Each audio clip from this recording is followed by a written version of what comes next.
Hello students, आज हम लोग इलेक्ट्रोकेमिस्ट्री का अगला लेक्चर देखेंगे। पीछे वाला जो लेक्चर था उसमें आपको ये बताया गया था कि नस्ट इक्वेशन का यूज कैसे किया जाता है, उस पर न्यूमेरिकल्स कैसे पूछे जाते हैं, ये आप लोग पीछे वाला लेक्चर नंबर 6 में देख लिए थे। आज आपको बताएंगे गिब्स फ्री एनर्जी बताएंगे कि यह कैसे वर्क डन से रिलेटेड होता है। इसके बाद आपको आज की क्लास में कुछ न्यूमेरिकल्स भी कराएंगे। तो आइए आज हम स्टार्ट करते हैं गिब्स फ्री एनर्जी से। टॉपिक आज का स्टार्ट होगा। आप लोग अच्छा से अपना नोट्स बनाते रहिएगा और उसका रिवीजन भी करते रहिएगा, ठीक है। तो आइए मेरे साथ आप लोग हेडिंग लिखेंगे गिब्स फ्री एनर्जी। आप लोग ये 11th क्लास थर्मोडायनेमिक्स में पढ़े होंगे। आइए मेरे साथ हेडिंग लिखिए गिब्स फ्री एनर्जी। इसको G से डिनोट किया जाता है। तो सबसे पहला सवाल आपके माइंड में आता होगा कि गिब्स फ्री एनर्जी होता क्या है। नहीं तो देखिए, ये तो थर्मोडायनेमिक्स में अगर आप लोग 11th क्लास में पढ़े होंगे तो ये ज़रूर आप पढ़े होंगे। अगर 11th क्लास में नहीं पढ़े होंगे तो फिर ये आपको पता नहीं होगा, ठीक है। आइए थोड़ा सा आपको थर्मोडायनेमिक्स में ले चलते हैं, क्योंकि आज का क्लास जो है वो थर्मोडायनेमिक्स से रिलेटेड है। अगर आप लोग 11th क्लास में थर्मोडायनेमिक्स नहीं पढ़े हैं तो आपको दिक्कत होगा आज की क्लास समझने में, ठीक है। तो आइए गिब्स फ्री एनर्जी डिफिनीशन पहले समझते हैं। देखिए डिफिनीशन ये है, किसी भी वर्क को करने में जो एनर्जी आप में होना चाहिए, किसी भी वर्क को करने के लिए जो एनर्जी सिस्टम में होना चाहिए, उस एनर्जी को हम गिब्स फ्री एनर्जी बोलते हैं। समझ रहे हो मेरी बात। या यह भी कह सकते हैं कि किसी वर्क को करने में सिस्टम जो एनर्जी रिलीज कर देता है, उस एनर्जी को बोला जाता है गिब्स फ्री एनर्जी, ठीक है। आइए मेरे साथ लिखिए यहाँ पर energy available in a substance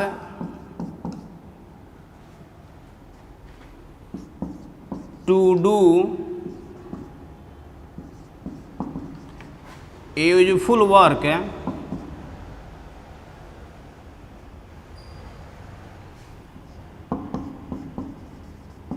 is called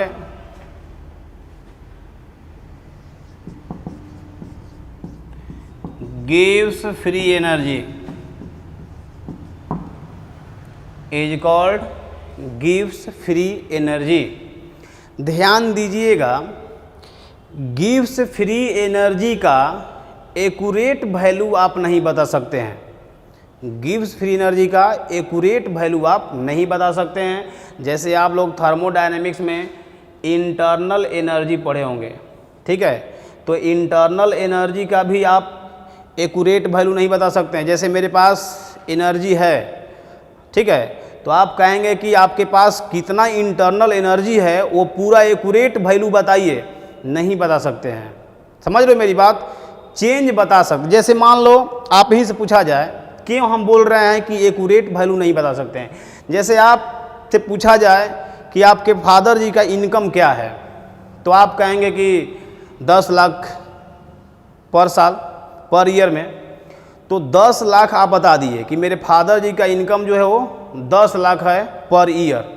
अगर आपसे कह दिया जाए कि ठीक है, वो साल अगर बीत गया तो आपसे पूछा जाएगा कि 10 लाख जो इनकम था पिछले साल का, वह हिसाब दीजिए हमको। तो जब हिसाब आप देना स्टार्ट करेंगे तो 10 लाख आपका पूरा नहीं होगा, आप जरूर उससे कम ही में रहेंगे और कहेंगे कि अब तो कुछ याद ही नहीं आ रहा है, अब तो पता ही नहीं चल रहा है। समझ रहे हो। वहीं आपको बात हम यहाँ बता रहे हैं कि इंटरनल एनर्जी और गिब्स फ्री एनर्जी का एक्यूरेट वैल्यू हम नहीं बता सकते हैं, लेकिन चेंज बता सकते हैं। क्यों बता सकते हैं? क्योंकि हमको तो पता है ना कि मेरा फादर का इनकम कितना है, वह 10 लाख है। तो कहीं अगर 2 लाख खर्च कर दिए तो हमको पता है कि 8 लाख बचेगा। मेरी बात समझ में आ रही है? कहने का मतलब कि एक्यूरेट वैल्यू नहीं बता सकते हैं लेकिन चेंज बता सकते हैं। और यहाँ पर हम बात वही तो बोल रहे हैं आपसे कि देखिएगा, ध्यान दीजिएगा यहाँ पर कि हम चेंज बताएंगे, यानी कि अगर लिखना होगा change in gives free energy तो इक्वल टू आप लिखेंगे gives free energy final minus gives free energy initial. ये आपको हम बोल रहे हैं कि चेंज बता सकते हैं। ठीक है, जैसे यहाँ पर ध्यान दीजिए, मान लीजिए ये सिस्टम है, ये आपको थर्मोडायनेमिक्स में हम लेकर चल रहे हैं, अभी 11th क्लास में अभी चल रहे हैं, अभी 12th क्लास में इंटर नहीं किए हैं। चलिए ये मानते हैं सिस्टम है, सुनते रहना, सिस्टम हो गया। हाँ, सिस्टम आपके माइंड में आता है सर सिस्टम क्या होता है? नहीं, तो सिस्टम आप किसी को मान सकते हैं। चलो मेरे सिस्टम मान लो, तो अगर हमको सिस्टम आप मान रहे हैं तो मेरे रिस्पेक्ट में अब जितना भी चीज़ है वो सब क्या हो जाएगा, वो सब सराउंडिंग हो जाएगा। अगर इस पेन को सिस्टम मानेंगे तो अब ये सिस्टम, तो हम भी इसके रिस्पेक्ट में क्या हो जाएंगे, सराउंडिंग हो जाएंगे। समझ रहे हो मेरी बात है? तो सिस्टम आप किसी को भी मान सकते हैं। चलिए सिस्टम मान लिए, तो जब इसको सिस्टम मान लिए तो अब जितने भी इसके अगल बगल चीज़ों का सब क्या होगा, वो सब सराउंडिंग कहलाएगा। और चलिए यहाँ पर हम सराउंडिंग मान लेते हैं। माइंड यहीं रखना, आज का क्लास बहुत ही बिजोड़ने वाला है। ये आपका हो गया सराउंडिंग और ये हो गया सिस्टम। अब देखिए सिस्टम कुछ काम कर रहा है, यहाँ पर हम लिखेंगे work done by the system. हमको ये पहले बताओ कि जब सिस्टम वर्क करेगा तो ये तो आपको पता है ना कि कोई भी, जैसे हम भी अगर वर्क करेंगे तो मेरा एनर्जी क्या होगा, लॉस होगा। और सेम टू सेम बात यहाँ है, अगर सिस्टम वर्क करेगा तो इसका एनर्जी क्या होगा, वो डिक्रीज करेगा। तो ध्यान दीजिएगा यहाँ पर, माइंड यहीं रखिएगा नहीं तो फिर बाउंस करेगा। सिस्टम का एनर्जी क्या होगा, डिक्रीज करेगा। ये नीचे की ओर है, मतलब आप समझ लीजिएगा। ठीक है, सिस्टम का एनर्जी क्या होगा, डिक्रीज करेगा, एनर्जी डिक्रीज करेगा।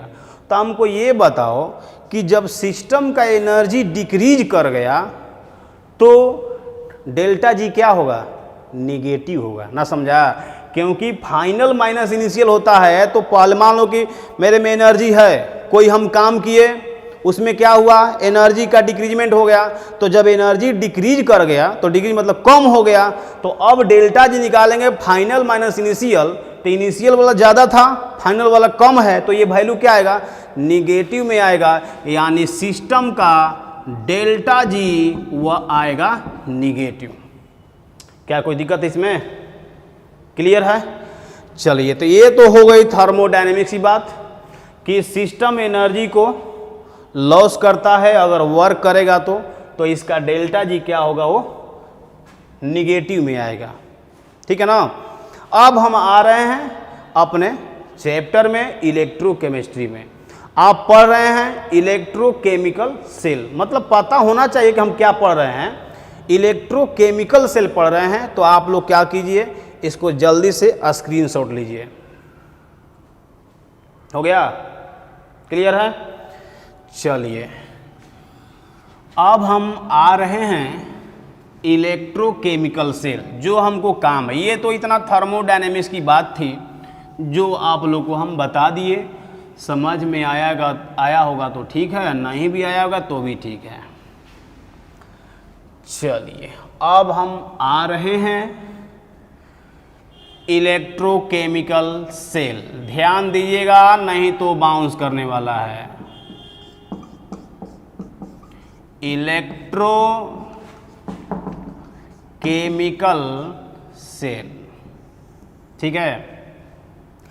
इलेक्ट्रोकेमिकल सेल में आपको क्या बताए थे हम कि केमिकल एनर्जी इलेक्ट्रिकल एनर्जी में कन्वर्ट करता है। जैसे आपके घर में जो बैटरी है तो बैटरी के अंदर में क्या होता है, रिएक्शन होता है। तो रिएक्शन होगा तो मतलब क्या समझ रहे हैं, बैटरी के अंदर में केमिकल एनर्जी है, समझ रहे हो।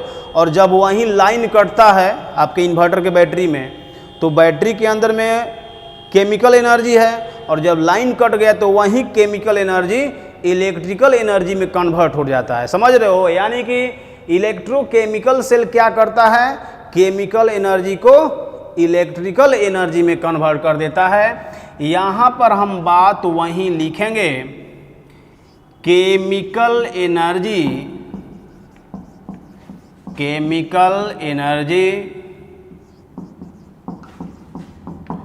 Converted into electrical energy. Chemical energy electrical energy में कन्वर्ट होगा। तो हमको ये बताइए, सीधा सा बात है कि केमिकल एनर्जी जो सेल में था वह किस में कन्वर्ट कर दिया, इलेक्ट्रिकल एनर्जी में। तो मेरे पास जो एनर्जी है अगर हम खर्च कर दिए, अंदर का जो एनर्जी है उसको खर्च कर दिए, तो क्या हम नहीं कह सकते हैं कि इलेक्ट्रोकेमिकल सेल का डेल्टा जी निगेटिव होगा? न समझा, माइंड यहीं रखना, डेल्टा जी निगेटिव होगा। क्यों निगेटिव होगा? क्योंकि इन्होंने भी तो अपने एनर्जी को लॉस ही किया है ना। बात समझ में आ रही है कुछ? तो यह भी एनर्जी को लॉस किया है, और लॉस किया है तो डेल्टा जी इसके लिए क्या होगा, निगेटिव होगा। क्लियर? और अब आइए ध्यान दीजिएगा, ये सेल के बारे में हम पढ़ रहे हैं। अगर आपसे पूछ दिया जाए कि बताइए सेल का वर्क डन कैसे निकालेंगे, कि भाई बैटरी कितना काम किया, ये अगर निकालना हो तो हम कैसे निकालेंगे सेल का वर्क डन। हो गया ये, सेल का वर्क डन कैसे निकालेंगे। जैसे आप लोग फिजिक्स पढ़ते होंगे, वर्क डन क्या होता है, एफ डॉट एस, ये नहीं पढ़ते हैं? अरे फोर्स इनटू डिस्प्लेसमेंट, तो वो फिजिक्स का वर्क है। लेकिन यहाँ पर बैटरी का जब वर्क डन पूछेगा आपसे, तो क्या बैटरी भी चल रहा है क्या? नहीं, बैटरी के अंदर में रिएक्शन हो रहा है ना। तो बैटरी के द्वारा वर्क डन देखिएगा कैसे निकालेंगे। ये तो आप कंफर्म समझ लिए हैं कि इलेक्ट्रोकेमिकल सेल में केमिकल एनर्जी इलेक्ट्रिकल एनर्जी में कन्वर्ट होता है, और इसका डेल्टा जी क्या होता है, निगेटिव। यानी कि बैटरी के द्वारा जो वर्क डन होगा वो क्या होगा, निगेटिव में होगा। ध्यान दीजिएगा, यहाँ पर डायरेक्ट हम यहाँ लिखेंगे, इसके बारे में थोड़ा सा आगे हम बताएंगे। फिलहाल आप लोग यहाँ केवल इतना ही समझिएगा कि बैटरी के द्वारा जो वर्क डन है वह कैसे निकाला जाता है, बस। तो आइए यहाँ पर इलेक्ट्रिक वर्क, फिजिक्स का वर्क नहीं है, इलेक्ट्रिक वर्क निगेटिव में होगा, क्योंकि बैटरी के द्वारा हो रहा है ना। तो इलेक्ट्रिक वर्क निगेटिव में होगा, डेल्टा जी निगेटिव में। ध्यान दीजिएगा, ये होता है एनएफ ई सेल, ये बैटरी का हो गया ईएमएफ ऑफ सेल, एफ वही है फैराडे कांस्टेंट, और ये एन जो है वो लॉस और गेन ऑफ इलेक्ट्रॉन है। मतलब ये इलेक्ट्रॉनों की संख्या है, ये फैराडे कांस्टेंट है, और ये ईएमएफ ऑफ सेल है। ये तीनों को मल्टीप्लाई करेंगे ना तो पता चल जाएगा कि बैटरी मेरा कितना वर्क किया है। ठीक है, इसके बारे में आगे आपको बताएंगे। फिलहाल आप लोग ये समझिएगा कि बैटरी के द्वारा वर्क डन निकालना हो तो ये निगेटिव में होता है। यानी कहने का मतलब कि हम यहाँ लिखेंगे delta G equal to, minus उधर ले जाइए, माइनस एन एफ, और ये लिखेंगे ईएमएफ ऑफ सेल। तो ध्यान दीजिएगा, आप सोचते होंगे कि सर ये फार्मूला आखिर आया कहाँ से। नहीं, तो ये फार्मूला ध्यान दीजिएगा थर्मोडायनेमिक्स से आएगा। अभी पूछना मत, थर्मोडायनेमिक्स अगर पढ़े होंगे तो आप लोगों को फार्मूला पता होगा। ये फार्मूला हम थर्मोडायनेमिक्स से निकालेंगे। ये होता है W equal to work done equal to Q into delta भी।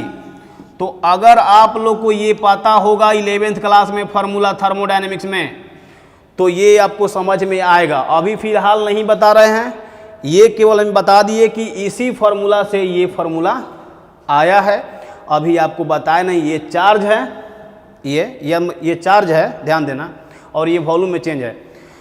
तो यहीं से हम इसको निकालेंगे आगे के क्लास में। फिलहाल अभी याद रखिए, ये डेल्टा जी यानी electric work equal to minus NF EMF of cell. अब सुनो, अगर आपसे पूछ दिया जाए कि इलेक्ट्रिक वर्क स्टैंडर्ड कंडीशन में बताइए, तो कहीं घबराइए मत, स्टैंडर्ड लगा दीजिए, थोड़ा सा भी टेंशन नहीं लेना है। कहेगा कि स्टैंडर्ड कंडीशन में, तो ठीक है, रुकिए, यहाँ लिखिए अब डेल्टा जी स्टैंडर्ड, समझे, और तब लिखिएगा यहाँ पर माइनस NF और यहाँ स्टैंडर्ड EMF ऑफ सेल। अगर स्टैंडर्ड कंडीशन में होगा तो उसी में स्टैंडर्ड लगा दीजिएगा, समझे। और अब देखिए फिर यहाँ पर अगर आपको मान लीजिए कि मेन एडवांस और मेडिकल की तैयारी कर रहे हैं आप, तो वो तो एक से एक कलाकारी करता है सब ना। वो तो मान के चलता है कि अपने पेपर में ऐसा क्वेश्चन सेट करें कि आपसे बने नहीं, और यही होता है। क्योंकि आप लोग पढ़ते हैं ऊपर ऊपर, वो पूछेगा पूरा आपसे, हिसाब किताब मांगेगा। अब इलेक्ट्रोकेमिस्ट्री चल रहा है, इसमें घुसा देगा थर्मोडायनेमिक्स, तो आप कहेंगे 11th क्लास तो हम पढ़े ही नहीं है, तो कहाँ से होगा सिलेक्शन? होगा नहीं होगा, समझे। और यहाँ से आपको फेंक सकता है, जानते हैं कहाँ? थर्मोडायनेमिक्स में जी, कोई राय नहीं, एकदम फेंक देगा। थर्मोडायनेमिक्स में आपको यहाँ से उठा कर फेंक सकता है। और देखिए क्या देगा, delta G standard equal to 2.303 RT, और यहाँ पर लिखेगा log KE। ये थर्मोडायनेमिक्स का रिलेशन है। यहाँ से आपसे डेल्टा जी निकालेगा, यहाँ रख दीजिएगा। R का वैल्यू आपको याद होगा, टेम्परेचर क्वेश्चन देगा, आपसे पूछ देगा इक्विलिब्रियम कांस्टेंट बताइए, ठीक है। तो आपको यहाँ से चाहेगा तो थर्मोडायनेमिक्स में आपको फेंक सकता है।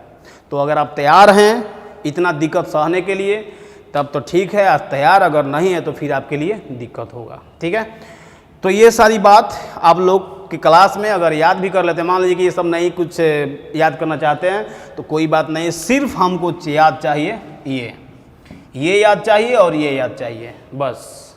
ये फार्मूला निकालने के लिए आपको इतना सारा चीज़ बताया गया कि पहले बता दे आपको कि गिब्स फ्री एनर्जी क्या होता है, फिर आपको बता दिए कि change in Gibbs free energy क्या होता है, तो फाइनल माइनस इनिशियल होता है। इसके बाद आपको बता दिया गया कि इलेक्ट्रोकेमिकल सेल में वर्क डन निगेटिव होगा।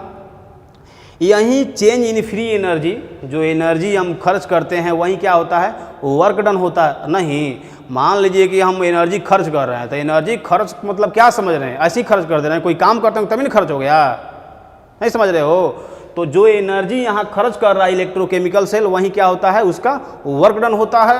और वहीं वर्क डन यहाँ देखिए निगेटिव में होगा, क्योंकि हम काम कर रहे हैं ना, तो ये निगेटिव में लगा दीजिएगा।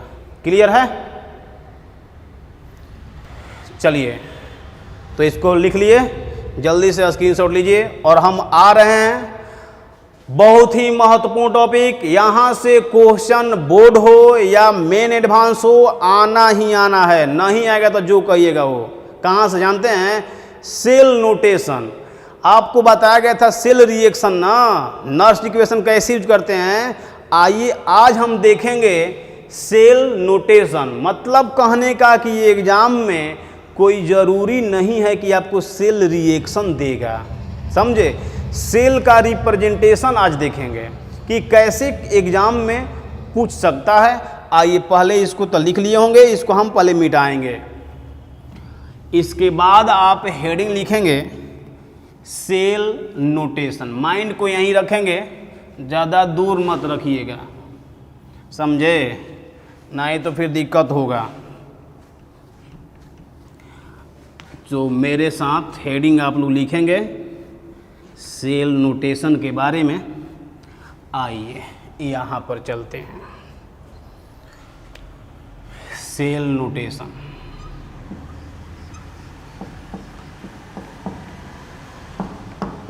सेल नोटेशन, ठीक है। देखिए सेल को कैसे रिप्रेजेंट किया जाता है। पहले नंबर आपको बहुत ही अच्छा समझा रहे हैं, माइंड यहीं रखिएगा। एक पहले हम क्या कर रहे हैं, जैसे इलेक्ट्रोकेमिकल सेल बनाए थे ना, उसी तरह से यहाँ हम बना दे रहे हैं। ध्यान देते रहना। इसमें हम रॉड लेते हैं जिंक का, और इसमें एक रॉड लेते हैं कॉपर का। तो आपको ये बहुत ही पुराना हो गया है कि जिस मेटल का आप ये रॉड लेते हैं उसी का इसमें होना चाहिए सॉल्ट सॉल्यूशन। तो यह टूटेगा तो क्या देगा, कॉपर पर 2+ देगा। अतः इतना तो आता है ना। ये जिंक का रॉड है, तो जिंक का जब रॉड लिए हैं तो इसी का सॉल्ट सॉल्यूशन होना चाहिए। चलिए हम ले लेते हैं ZnSO4। तो ये अभी टूटेगा तो क्या हमको देगा, Zn पर 2+ देगा। इतना तो आपको क्लियर है। ठीक, अब क्या करेंगे, हम दोनों को हम ऐड करेंगे। यहाँ पर वोल्ट मीटर लगा रहता है, ये पता है आप लोग को, वोल्ट मीटर लगा रहेगा। इसके बाद आपको यह भी बताया गया था कि जिंक वाला जो इलेक्ट्रोड है वह काम करता है एनोड का। सब कुछ क्लियर है। कॉपर वाला जो इलेक्ट्रोड है वो काम करता है कैथोड का। बोलो क्लियर है। यहाँ पर बोलो क्या लगा होता है, अरे सॉल्ट ब्रिज लगा होता है। और क्या लगा होता है, यही पढ़ते रह गए अभी तक, ये भी नहीं पता है क्या। तो ये सॉल्ट ब्रिज है। इस सॉल्ट ब्रिज में चलिए हम भर देते हैं KCl को। ये सिस्टम आपको पता है, इलेक्ट्रोकेमिकल सेल बना दिए। अब देखो एग्जाम में सेल रिएक्शन हमको चाहिए, क्योंकि आपको बताए थे रिएक्शन कोशिएंट। रिएक्शन कोशिएंट बराबर क्या बोले थे, प्रोडक्ट का कंसंट्रेशन बाई रिएक्टेंट का कंसंट्रेशन। तो प्रोडक्ट का कंसंट्रेशन बाई रिएक्टेंट का कंसंट्रेशन, तो हमको रिएक्शन लिखा रहेगा तब ना लिखेंगे, रिएक्शन तो है ही नहीं। समझ लो मेरी बात। तो देखिए एग्जाम में बहुत से कलाकारी करेगा, आपका दिमाग काम नहीं करेगा वहाँ पर अगर पूछेगा तो। इसीलिए आप लोग बोल रहे हैं कि माइंड यहाँ रखिए। देखिए कैसे देगा। पहले ये जो सॉल्ट ब्रिज, देखो सेल नोटेशन, सेल को रिप्रेजेंट कैसे करेगा एग्जाम में। ये सॉल्ट ब्रिज है, तो पहले करता क्या है ना कि सॉल्ट ब्रिज को ऐसे लिख देगा। ये सॉल्ट ब्रिज है, इसमें क्या होता है KCl भरे हुए हैं अभी ऐसे। ये सॉल्ट ब्रिज हो गया। ध्यान दीजिएगा, इस सॉल्ट ब्रिज के लेफ्ट हैंड साइड में एनोड होता है, जो आपको यहाँ दिखाई दे रहा है। ये सॉल्ट ब्रिज है, तो इसके लेफ्ट साइड में एनोड होता है और राइट साइड में कैथोड होता है। तो वही बात बुक में लिखेगा यहाँ। इसके लेफ्ट साइड में एनोड, तो ध्यान दीजिएगा एनोड पर क्या होता है ऑक्सीडेशन। तो ऑक्सीडेशन का रिएक्शन यहाँ लिखेगा ऐसे Zn++, और यहाँ पर कह देगा इसका कंसंट्रेशन C1 है ऐसे। और इस सॉल्ट ब्रिज के राइट हैंड साइड में कैथोड होता है, तो कैथोड पर क्या होता है रिडक्शन। तो खोपड़ी में रखो, रिडक्शन होता है मतलब इलेक्ट्रॉन को गेन करेगा। तो ऐसे लिखेगा इसको कॉपर 2+, और जब इलेक्ट्रॉन को गेन करेगा तो ये होगा कॉपर। तो ये हो गया, देख लो Zn पर ऑक्सीडेशन नंबर 0 से कितना हो गया +2, तो हुआ है इसका ऑक्सीडेशन। ऑक्सीडेशन कहाँ होता है एनोड पर। इसके बाद देखो राइट हैंड साइड में 2+ है, 2+ ले यहाँ पर बोलो ऑक्सीडेशन नंबर 0, तो प्लस ले 0 हो गया, ऑक्सीडेशन नंबर घट गया, और ऑक्सीडेशन नंबर घटना क्या होता है रिडक्शन। तो कैथोड पर रिडक्शन होता है, एनोड पर ऑक्सीडेशन हुआ है। तो ये सॉल्ट ब्रिज के लेफ्ट हैंड साइड में एनोड होता है, राइट हैंड साइड में कैथोड होता है। अब दोनों को मिला करके हम सेल रिएक्शन लिखेंगे। समझ रहे हो मेरी बात। तो पहले ध्यान दीजिएगा, यहाँ पर भी एक कंसंट्रेशन लिख देंगे, क्योंकि क्वेश्चन में कंसंट्रेशन देगा, आपको टेंशन नहीं लेना है। चलिए इसका कंसंट्रेशन C2 और यहाँ लिख दिए कॉपर। ठीक है, क्लियर। इसको आप लिखेंगे कि सॉल्ट ब्रिज के लेफ्ट हैंड साइड, या दिक्कत होता है तो आप इसको बोल दीजिएगा कि लेफ्ट हैंड साइड में एनोड है। फिर भी अगर दिक्कत होता है तो आप इसको कहिए कि यह है ऑक्सीडेशन हाफ सेल है, और फिर दिक्कत होता है तो कह दीजिएगा इसको निगेटिव इलेक्ट्रोड। ये पता है, एनोड निगेटिव होता है और कैथोड पॉजिटिव होता है इलेक्ट्रोकेमिकल सेल में। समझ रहे हो मेरी बात? इसको भी सेम टू सेम लिखेगा। सॉल्ट ब्रिज के इधर है राइट हैंड साइड, तो इसको लिखेगा RHS। अगर दिक्कत हो रहा है तो क्या आप बोलेंगे? कैथोड बोलेंगे। फिर इसका दूसरा नाम बता दो, क्या? Reduction half cell. सब कुछ हो गया है जी, सब कुछ हो गया है।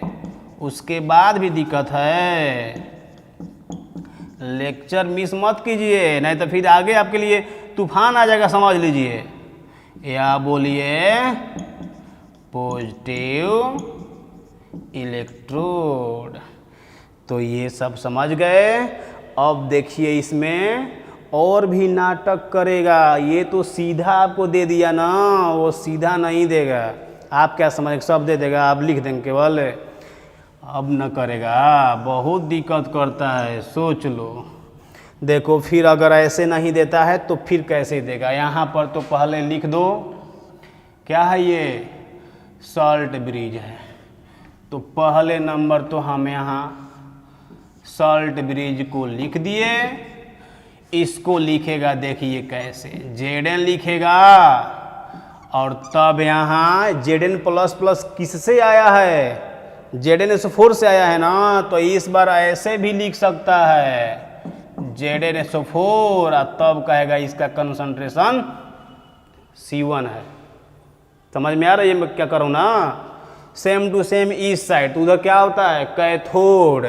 तो उसको ऐसे लिखेगा, देख लीजिए, C प्लस प्लस है, तो ये कैसे आया है? इससे आया है ना, तो लिखेगा ऐसे CuSO4 C1, तब लिखेगा Cu। ऐसे नाटक करेगा, समझे? C2 ना, ऐसे लिखेगा, ठीक है। अब देखिए हम, ये तो एनोड हो गया, ये कैथोड हो गया। एनोड पर ऑक्सीडेशन होता है, कैथोड पर रिडक्शन होता है। तो दोनों को हम मिला करके क्या लिखेंगे? Cell reaction. देखो पहले ये क्या है? ऑक्सीडेशन। तो पहले लिखेंगे यहाँ पर, कहाँ पर लिखेंगे? बोलो, ऑक्सीडेशन हाफ रिएक्शन। तो ऑक्सीडेशन देख लीजिए, Zn से Zn2 प्लस। इसका मतलब समझ में आ रहा है कुछ कुछ, कि Zn 2 इलेक्ट्रॉन का लॉस किया होगा। हो गया? अरे ऑक्सीडेशन में लॉस होता है ना, तभी ना 2 प्लस आया है। अब यहाँ देखेंगे रिडक्शन हुआ है, बोलो, तो यहाँ लिखेंगे रिडक्शन हाफ रिएक्शन। और रिडक्शन में इलेक्ट्रॉन का गेन हुआ है ना, तो जितना ये महाशय जी इलेक्ट्रॉन लॉस करेंगे उतना ही इलेक्ट्रॉन ये गेन करेंगे। समझ में आया? तो अगर 2 इलेक्ट्रॉन का लॉस किए हैं तो कॉपर प्लस प्लस जो महाशय जी हैं ना यहाँ, यह 2 इलेक्ट्रॉन का ही गेन करेंगे। क्लियर है? और 2 इलेक्ट्रॉन गेन करेंगे तो क्या होगा? कॉपर। बोलो, ठीक। अब हम दोनों को ऐड करेंगे, तो ऐड करेंगे 2 इलेक्ट्रॉन का लॉस, 2 इलेक्ट्रॉन का गेन। ये जिंक बच गया इस साइड में, और कॉपर प्लस प्लस। तो ध्यान देना, जिंक, जिंक क्या होता है? सॉलिड। अब बोलो, कॉपर पर 2 प्लस, तो कॉपर 2 प्लस का कंसंट्रेशन यहाँ दिया हुआ है, तो भूलो मत, C2 हो गया। अब आएंगे इस साइड, तो इस साइड में क्या है? Zn plus plus. तो Zn प्लस प्लस का कंसंट्रेशन कितना? C1। तो यहाँ रखेंगे C1 प्लस, बोलो, Cu कॉपर। तो कॉपर होता है सॉलिड। तो ये आपका क्या है? सेल रिएक्शन है। Oxidation half reaction, reduction half reaction, दोनों को ऐड कर दिए। ये जो रिएक्शन आया है ये आया है रिडॉक्स रिएक्शन। और रिडॉक्स रिएक्शन क्या मतलब, क्या समझ रहे हैं? सेल रिएक्शन, क्योंकि सेल के अंदर में क्या होता है? रिडॉक्स रिएक्शन होता है, समझ रहे हो। और जब ये सेल रिएक्शन आ गया तो अब तो आप आराम से निकालेंगे क्या? क्यू, आराम से क्यू निकालेंगे। ध्यान दीजिएगा, सेल है तो आप नर्स इक्वेशन लगाएंगे, ई सेल इक्वल टू बोलो standard E cell minus 0.0591 by n, और ये क्या होता है? Log Q. क्यू बराबर बोलो प्रोडक्ट का कंसंट्रेशन बाई रिएक्टेंट का। ये क्वेश्चन देगा, टेंशन मत लेना। ये इलेक्ट्रॉन का लॉस और गेन तो आपको यहाँ दिखाई दे रहा है ना, 2 इलेक्ट्रॉन का लॉस गेन तो यहाँ रख देंगे, और क्यू यहाँ लिख देते हैं प्रोडक्ट का कंसंट्रेशन। तो ध्यान दो, प्रोडक्ट में इसका कंसंट्रेशन सॉलिड है तो बता दिए थे सॉलिड का 1 होता है, तो प्रोडक्ट के कंसंट्रेशन इसका मत लिखना, केवल इसका लिखना। तो यहाँ पर हम लिख दिए हैं Zn प्लस का कंसंट्रेशन बाई रिएक्टेंट का। तो रिएक्टेंट में देखो सॉलिड में है तो इसका 1 होगा, इसका मत लिखना, लिखना इसका कॉपर 2+ का कंसंट्रेशन, ऐसे समझा। तो इसका भी कंसंट्रेशन यहाँ दिया है, इसका भी कंसंट्रेशन यहाँ दिया है, रख दीजिएगा यहाँ पर। और लॉग का वैल्यू देख लीजिएगा, मान लो इसका दिया हुआ है 0.5 और इसका दिया है 0.1, तो कैलकुलेशन करके आप लॉग का वैल्यू देख दीजिएगा। फिर यहाँ से ये वैल्यू क्वेश्चन देगा, कैलकुलेशन करके आप EMF ऑफ सेल निकाल देंगे। इस तरह से आपको सिर्फ बताना था कि एग्ज़ाम में आपको सेल रिएक्शन नहीं देता है, अगर सेल रिएक्शन नहीं देता है तो आपको ऐसे ही देगा, ये सेल नोटेशन इसको बोलते हैं, इस तरह से आपको देगा और कहेगा कि find the value of EMF of cell, समझ रहे हैं। तो भाई जब ऐसे दे दिया तो हम निकालेंगे तब ना सेल रिएक्शन। तो इधर पता हो गया आपको कि इस साइड एनोड होता है, इधर कैथोड होता है, तो एनोड का रिएक्शन लिख दो, कैथोड का रिएक्शन लिख दो, दोनों को जोड़ दो, आएगा सेल रिएक्शन। और तब अपना फार्मूला नर्स इक्वेशन लगा दीजिएगा, क्यू बराबर होता है प्रोडक्ट का कंसंट्रेशन बाई रिएक्टेंट का, लगा कर वहाँ से ख़त्म कर दीजिएगा। बहुत आसान है, आसान है, हार्ड नहीं है। अगर हार्ड लग रहा था तो आप महान है इसका मतलब। अगर लेक्चर आप मिस करके आएंगे तो फिर दिक्कत होगा। इसमें इलेक्ट्रोकेमिस्ट्री और पहले ही बोले थे स्टार्टिंग में ही कि इसमें ये 11th क्लास और 12th क्लास दोनों चैप्टर का यूज आएगा। ये हिसाब किताब पूरा मांगेगा आपसे और आप देने के लिए तैयार हैं नहीं, तो फिर क्यों आप कहते हैं कि पढ़ाई करेंगे हम? छोड़ दीजिए पढ़ना, जो बात है वो बोल देते हैं, समझ रहे हो। चलिए जल्दी से इसका स्क्रीनशॉट लीजिए, इसके बाद हम आपको दूसरा एग्जाम्पल बता रहे हैं, दूसरा एग्जाम्पल देखेंगे। इसको जल्दी से प्रिंट करो।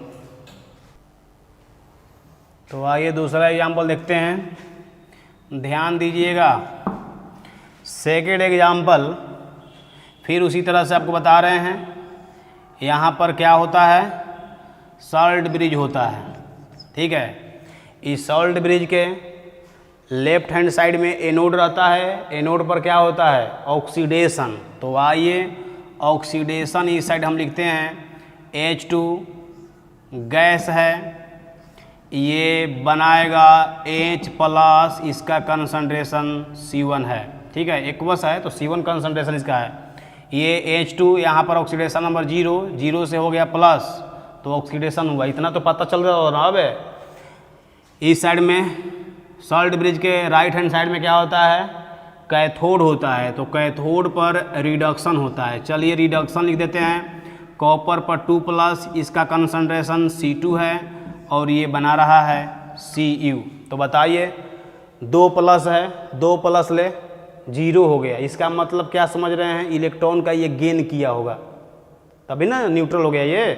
तो इलेक्ट्रॉन का गेन क्या होता है? रिडक्शन होता है, और रिडक्शन कहाँ होता है? कैथोड पर। तो इस साइड कैथोड और इस साइड एनोड, समझ रहे हो। फिर दोनों ही oxidation half reaction, reduction half reaction, दोनों को हम जोड़ेंगे तो क्या आएगा?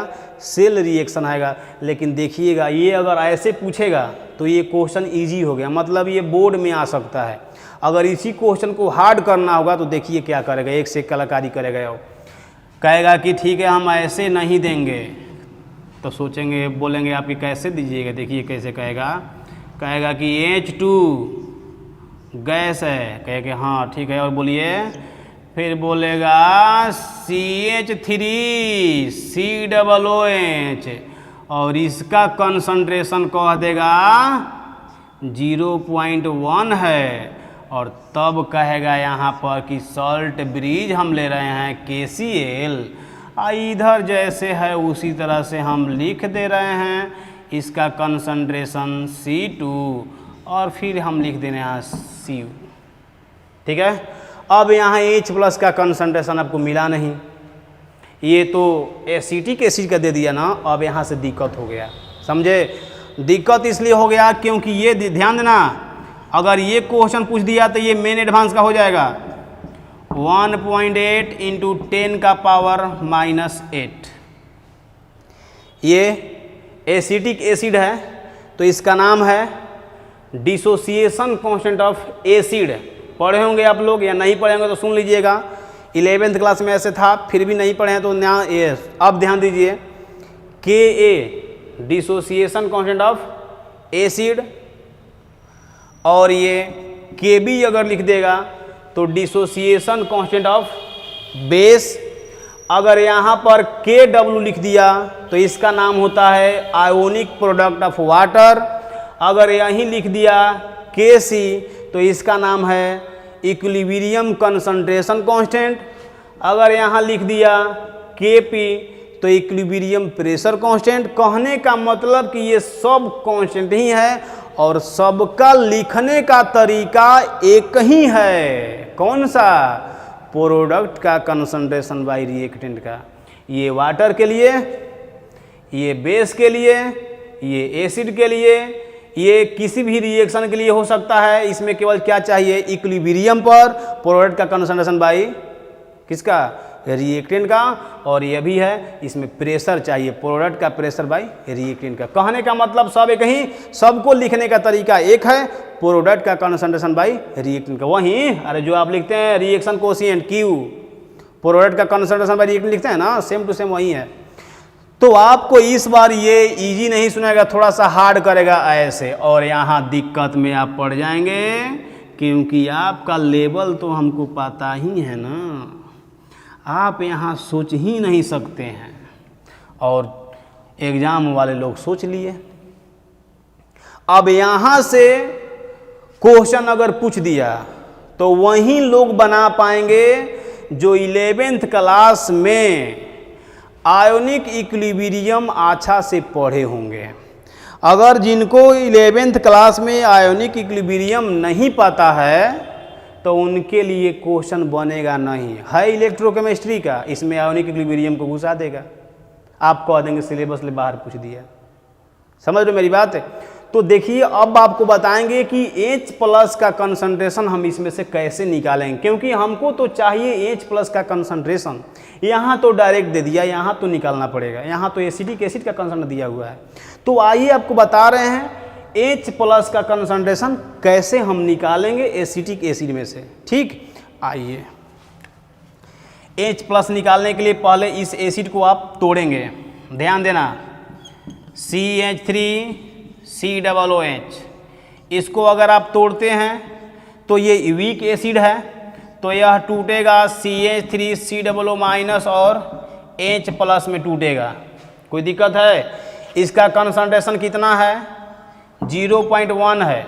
और हमको ये बताइए कि जब यह वीक एसिड है तो वीक एसिड पार्शियली आयोनाइज होता है ना, तो 0.1 है तो अभी देखो 0.1 है, अभी रिएक्शन स्टार्ट नहीं हुआ है। सॉल्यूशन में बताए थे ऐसे, अगर आप लोग सॉल्यूशन चैप्टर भी ठीक से पढ़े होंगे तो कैसे कर रहे हैं ये आपको पता चल जाएगा। इसका कंसंट्रेशन 0.1 है, रिएक्शन अभी चालू नहीं हुआ है, अभी तो लिए ही है, तो लेते लेते प्रोडक्ट बन जाएगा। अभी प्रोडक्ट कहाँ से बना है? तो अभी प्रोडक्ट नहीं बना, 0 0। अब रिएक्शन स्टार्ट हुआ, तो रिएक्शन स्टार्ट हुआ तो रिएक्टेंट घटता है और प्रोडक्ट बनता है। तो मान लेते हैं कि 0.1 में से x खत्म हो गया, और जब ये x खत्म, माइनस का मतलब खत्म होता है, तो जब ये x खत्म तो ये x बनेगा तो यहाँ प्लस और ये भी प्लस दीजिएगा, समझे। ये अभी आपको बात बोले थे या नहीं बोले होंगे तो 11th क्लास में पढ़े होंगे कि x का वैल्यू बहुत बहुत बहुत कम होता है, बहुत ही कम होता है। तो बहुत ही कम, तो 0.1 में से x घट गया और x का वैल्यू बहुत कम है, मान लीजिए कैसे 0.0001 इतना है x का वैल्यू, तो कह दो कि नहीं है, तब बोल दो कि नहीं है, अब क्या इतना बहुत कम वैल्यू है ना। तो x का वैल्यू बहुत कम होता है, इसलिए हम x को यहाँ इग्नोर कर देंगे और हम बोलेंगे कि हटाओ x, क्या लिखना है 0.1 ही लिख दो। अरे 0.1 माइनस x है तो बोल दो कि 0.1 ही आएगा, समझ रहे हो। अब यहाँ देखो, यहाँ भी करेंगे सर, यहाँ भी तो मानिए तब 0 होगा, नहीं यहाँ नहीं, पहले 0 था, ठीक है, आपके पास 1 रुपया भी नहीं है और 10 पैसा आ गया, तो आया ना 10 पैसा, तो यहाँ मत इग्नोर कर देना, यहाँ पहले 0 था तो यहाँ लिखेंगे x और यहाँ लिखेंगे x, हो गया। अब आपको बता रहे हैं ka दिया हुआ है ना, तो ka दिया हुआ है तो आप यहाँ लिखेंगे अब ka इक्वल टू, क्या बोले थे, प्रोडक्ट का कंसंट्रेशन बाय रिएक्टेंट का। तो प्रोडक्ट का कंसंट्रेशन देखो भाई बहुत ही अच्छा है सब कुछ। अगर आपको ये 100% समझ में आ रहा है, इसका मतलब कि आप पढ़ने में बहुत तेज हैं। अगर आपको समझ में आ रहा है, इसका मतलब आप पढ़ने में बहुत तेज हैं। तो ये हो गया है प्रोडक्ट का कंसंट्रेशन बाय रिएक्टेंट का, तो रिएक्टेंट का कंसंट्रेशन CH3COOH ऐसे। Ka का वैल्यू क्वेश्चन दिया था, देख लो यहाँ पर 1.8 10 का power -8 equal to CH3COO minus H plus का कंसंट्रेशन देखिए यहाँ दिया हुआ है x और इसका भी x। तो हम क्या ऊपर में लिख दें x² बाई CH3COOH का कंसंट्रेशन यहाँ 0.1, तो यहाँ हम लिख देंगे 0.1।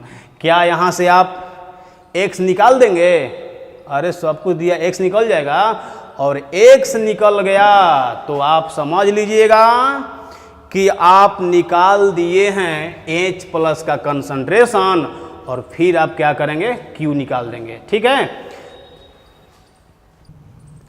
तो इसको मिटा देते हैं। अब हम आपको बताएंगे कि सेल नोटेशन से सेल रिएक्शन के कैसे आता है, और सेल रिएक्शन ला करके तब हम Q निकालेंगे, ठीक है ना। तो इसको आप जल्दी से स्क्रीनशॉट लीजिए, हो गया। चलिए अब हम रिएक्शन लिख रहे हैं, क्योंकि आपको तो सेल नोटेशन दिया गया है ना, तो हमको चाहिए सेल रिएक्शन। और सेल रिएक्शन देखिए कैसे लिखेंगे हम। पहले आइए यहाँ पर ऑक्सीडेशन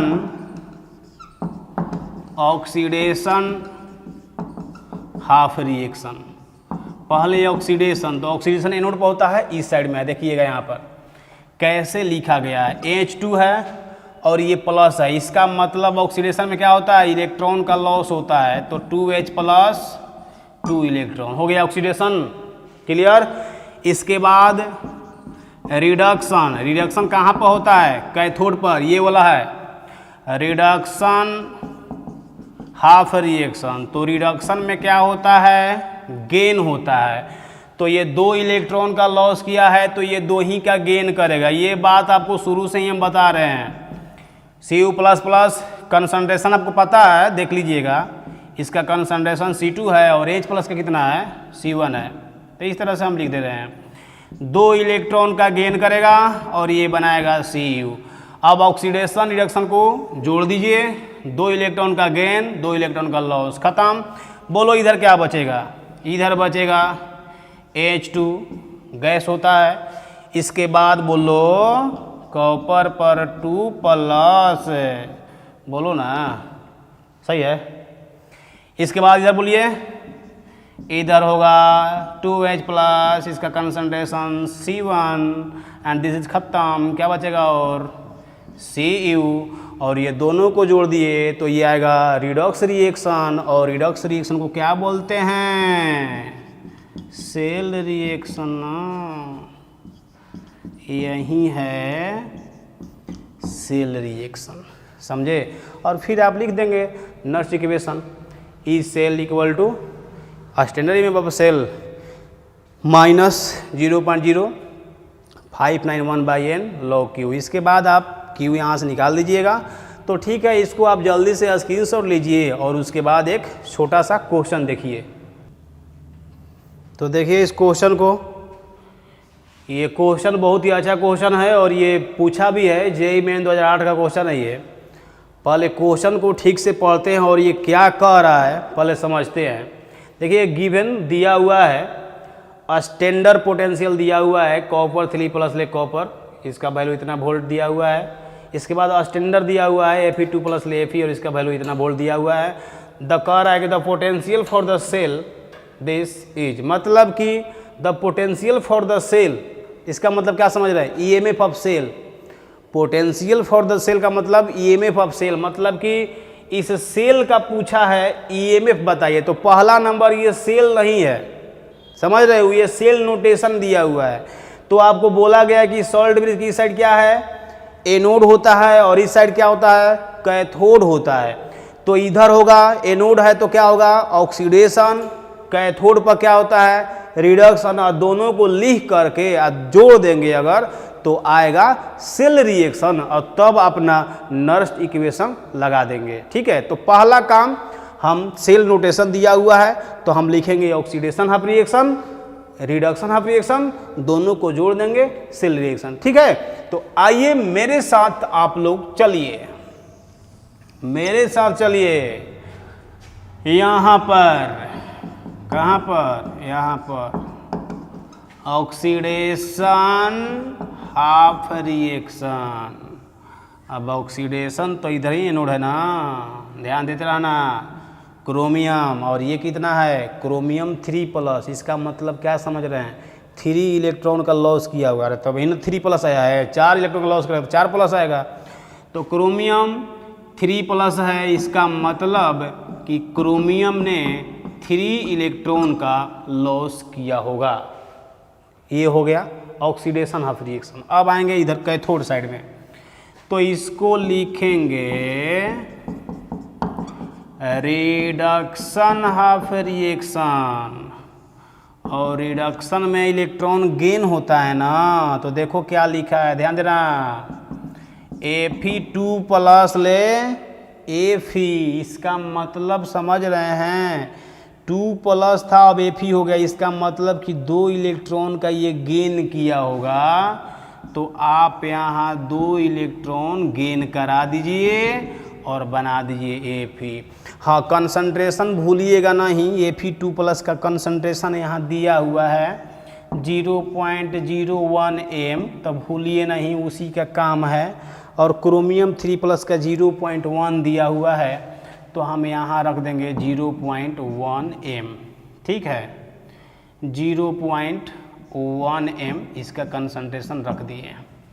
अब देखिए, आपको हम बात एक बोले थे कि जितना इलेक्ट्रॉन का लॉस होता है उतना ही का गेन होता है। तो आप करेंगे सर वैसा तो है नहीं, तो क्वेश्चन गलत है। क्वेश्चन गलत नहीं है, आप कीजिए, क्योंकि किसी रिएक्शन में जितना इलेक्ट्रॉन का लॉस होगा उतना का गेन होता है ना। तो इसमें देख रहे हैं कि 3 इलेक्ट्रॉन का लॉस है, इसमें 2 इलेक्ट्रॉन का गेन है, तो ये गलत है अभी। अब आपको करना है लॉस गेन इक्वल करना है, समझ लो मेरी बात है।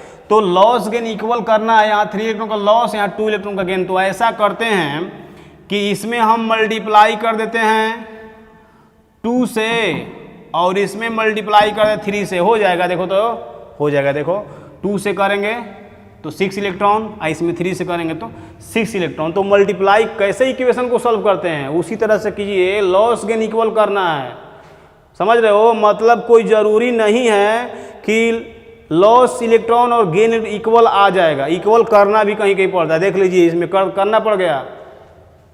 तो चलो 2 से मल्टीप्लाई करो, नाउ 2 से करेंगे तो ये 2 क्रोमियम, इस साइड आएंगे 2 क्रोमियम पर 3+, ठीक है।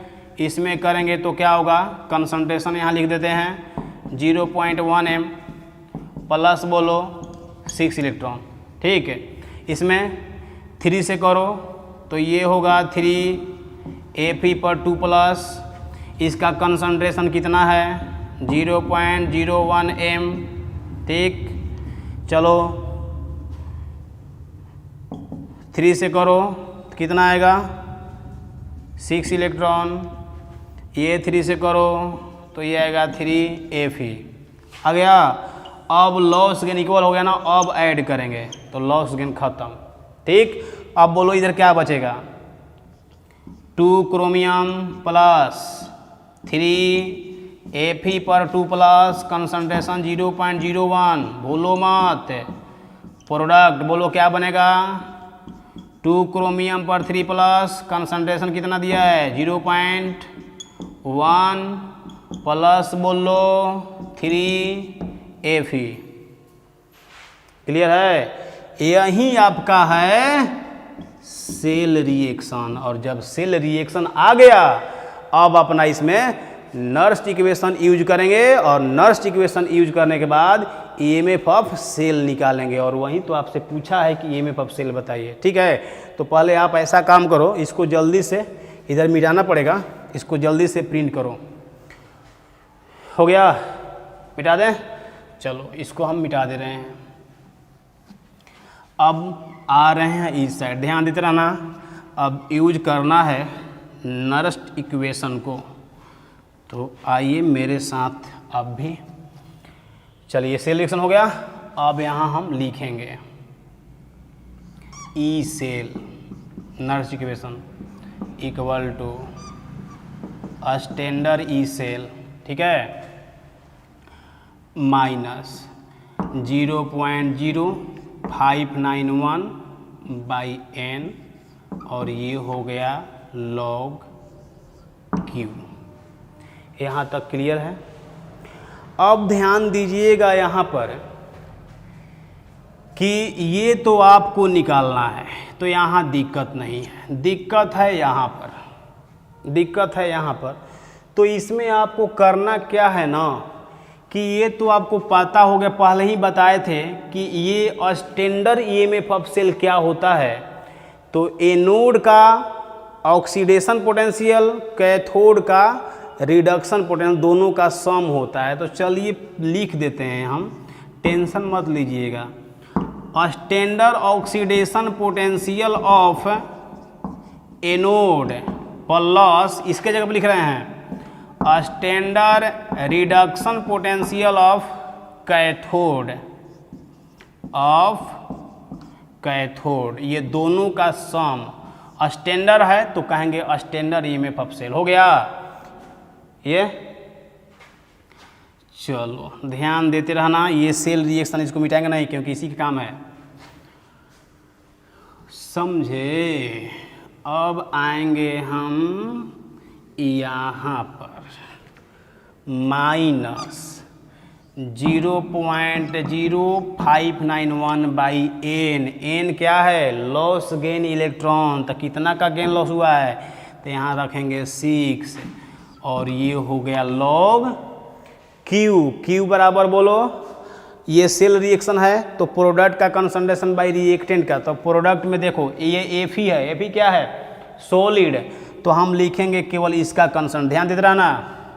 लिखेंगे यहाँ क्रोमियम 3+ का कंसंट्रेशन, इसका कोफिशिएंट कितना है 2 है, तो ये आपको शुरू से ही बता रहे हैं, कोफिशिएंट को पावर में लिखा जाता है, बाई रिएक्टेंट का। तो ध्यान देना, रिएक्टेंट में क्रोमियम सॉलिड है, तो इसको क्या केवल इसका लिखेंगे हम, इसका केवल यहाँ लिखेंगे Fe2+ का कंसंट्रेशन, और इसका कितना है कोफिशिएंट 3 है, तो यहाँ पर हम 3 लिखेंगे। कोई दिक्कत है इसमें, क्लियर है। अब यहाँ आएंगे हम, ध्यान देना, एनोड का चाहिए ऑक्सीडेशन पोटेंशियल। पहले मेन रिएक्शन तुम्हारा कौन है, ये मेन रिएक्शन है, तो पहले चेक कर लेना इसमें, ध्यान देना, पहले माइंड यहाँ रखो। एनोड का चाहिए ऑक्सीडेशन पोटेंशियल, तो पहले चेक कर लो कि इसमें ऑक्सीडेशन किसका हुआ है, ठीक है ना। तो देखो तो क्रोमियम, क्रोमियम 3+, क्रोमियम यहाँ ऑक्सीडेशन नंबर 0, 0 से +3 क्या हुआ है, ऑक्सीडेशन हुआ है। तो पहले हम जब इसका ऑक्सीडेशन हुआ है तो हम चेक करेंगे कि जो क्वेश्चन दिया था उसमें ऑक्सीडेशन दिया है कि नहीं दिया है। तो यहाँ पर ध्यान देना, यहाँ लिखवाए थे, मिटा दिए हैं अभी।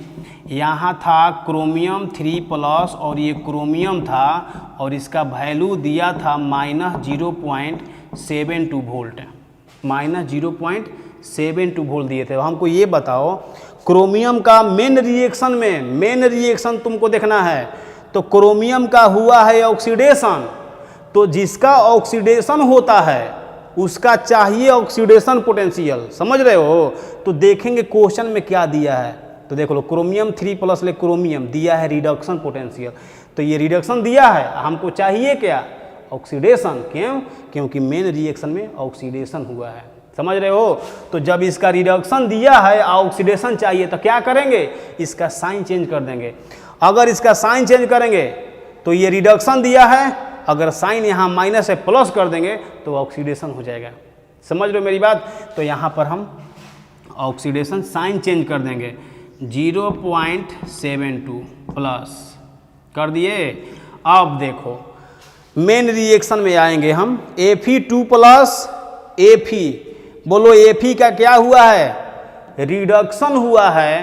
तो क्वेश्चन में देखेंगे कि रिडक्शन दिया है कि नहीं दिया है। तो ध्यान दीजिएगा क्वेश्चन में शायद रिडक्शन ही दिया था, क्वेश्चन में शायद रिडक्शन ही दिया था, शायद नहीं दिया ही था।